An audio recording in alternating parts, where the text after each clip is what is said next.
Zoti Shala, më pasaj, mbaj komentit për më vonë. Shala, kush I ka fajet, Shala? Kush I ka fajet, nxirrini edhe në Facebook, në YouTube, poll, kush I ka fajet, Osmani Kurti, me dy opsione. Nëse flasim për situatën e fundit, mendoj që fajet janë Zotit Kurti. Jo veç fundit, po më herët nështë.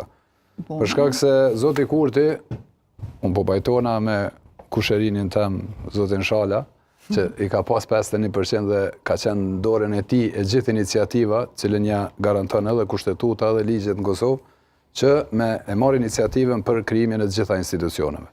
Dhe ai u pa që nuk ka qenë interesum. Ishte më interesum ka qenë për me kriju qeverinë, me siguru pozicionin e tij, kryetarin e kuvendit edhe buxhetin e shtetit, edhe pastaj, që ka thonë edhe vetë, në pika 4 ose më e parëndësishme ka qenë zgjedhja e presidentit ose e presidentes. Dhe në fakt ashtu edhe doli. Tash, për situatën e fundit po flas se faji është komplet I Zotit Kurti, dhe mendoj që zonja Osmani ka vepruar drejt për shpërndarjen e kuvendit, për shkak se nuk ka leju që me bëhet një shkelje të radhës kushtetuese me kalu afatin për 30 ditë, se ka qenë një afat detyrues. Neni 86.2 është afat detyrues për me u zgjedh presidenti jo më vonë se 30 ditë, dhe mas atij afati ishte prodhu një situatë krejt e re, është edhe një krizë hala më e madhe, nëse veç nuk ishte zgjedh, për shkak se mos a kishte mujt më me zgjedh president mas atij afati, nëse kushtetuta thotë që jo më vonë se 30 ditë.